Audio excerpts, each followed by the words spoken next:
দর্শক, champions trophy cover করতে এই মুহূর্তে দুবাই আছেন সহকর্মী শাহান পাপন। সরাসরি কথা বলবো তার সাথে। পাপন, আপনি সেখানে আছেন।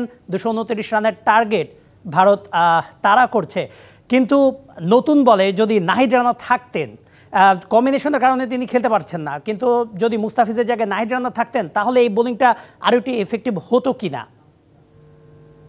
তার আগে আরো একটা কথা বলতে চাই, এই যে আরো একজন ক্রিকেটার যদি এই একাদশে থাকতেন তাহলে কিন্তু ব্যাপারটা অন্যরকম হলেও হতে পারতো। নিশ্চয়ই বুঝতে পারছেন কার কথা আমি বলছি, মাহমুদুল্লাহ রিয়াদ। একজন অভিজ্ঞ ক্রিকেটারের কতটা প্রয়োজন এই ধরনের ম্যাচে।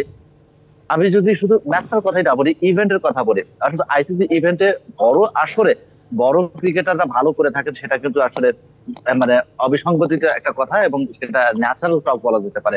সেখানে আমরা যেটা দেখলাম যে মাহমুদুল রিয়াদকে ছাড়াই একাদশ করা হয়েছে। আবার অন্যদিকে যেটা দেখেছি, নাহিদ রানাকে নিয়ে এত কথা হলো, সেই নাহিদ রানাকে রীতিমতো কাটা ছেঁড়া করলেন ভারতীয় গণমাধ্যম কর্মীরা। তারপরেও কিন্তু আমরা শেষ পর্যন্ত যেটা দেখলাম যে নাহিদ রানা দলে জায়গা পেল না। 228 রানের টার্গেটের কথা বলছিলাম, এই 228 রানের টার্গেটটা কিন্তু আরো ছোট হলেও হতে পারতো, কিংবা আরো বড় হলেও হতে পারতো, যদি বাংলাদেশের টপ অর্ডার আসলে দায়িত্ব নিয়ে খেলতে পারতো। সেটা আসলে তারা করতে পারেনি। যেটা আপনি বলছিলেন যে নাহিদ রানার অফ কতটা পূরণ করতে পারবে বাকিরা, কিংবা নাহিদ রানা থাকলে আসলে কি হতো।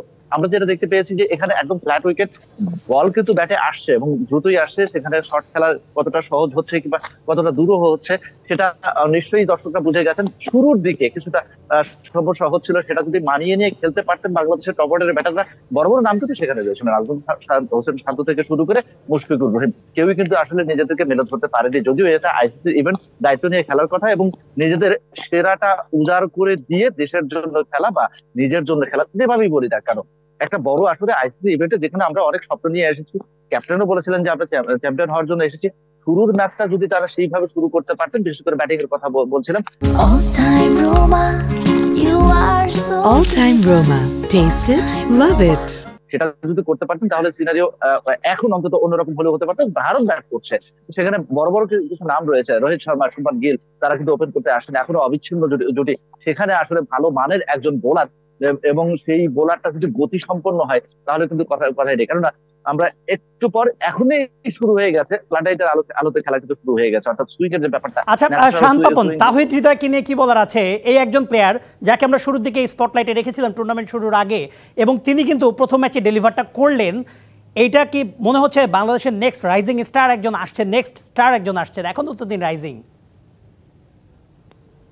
এখনো তিনি রাইজিং, এই কথাটাও বলা যায়। আবার এই কথাটাও কিন্তু তার ক্ষেত্রে বলা যায়, সেটা হচ্ছে যদি নিজেকে প্রমাণ করেছেন, করেই কিন্তু জাতীয় দলে রয়েছেন। যদিও বিপিএল এ তার পারফরমেন্সের যথেষ্ট প্রশ্ন ছিল, তিনি পারফরমেন্স করতে পারছেন না, তাকে দলে নিয়ে আসলে চ্যাম্পিয়ন্স ট্রফিতে তিনি আসলে কি করতে পারবেন, যেখানে আসলে ছোট ফরম্যাটের ক্রিকেটে নিজেদের মাঠে নিজেদের বোলারই বলা চলে, তাদেরকে মোকাবেলা করে তিনি আসলে তেমন কিছু একটা করতে পারেননি। শেষের দিকে একটু ভালো করেছিলেন।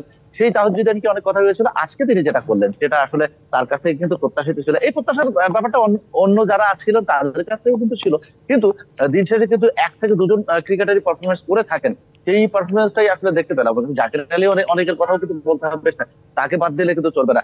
কিন্তু যেটা বলতে হয় সেটা হচ্ছে তাহিদ হৃদয়ের কথা। তিনি কিন্তু শেষ পর্যন্ত হ্যামস্ট্রিং ইনজুরিতে একেবারে কুপঘাত হয়ে গেছেন, তারপরে তিনি সেঞ্চুরিটা করলেন এবং সেঞ্চুরিটা করে একটা সম্মানজনক স্কোর করলেন। আমরা যখন প্রেস বক্সে ছিলাম, ভারতীয় গণমাধ্যম কর্মীরা তারাই কিন্তু আসলে বলাবলি করছিল যে বাংলাদেশ শেষ পর্যন্ত একটা সম্মানজনক স্কোর করতে পারলো এই ছেলেটার জন্য, এবং সে যখন আসলে কাজ ছিল উইকেটের উপরে, তারাও অবশ্যই।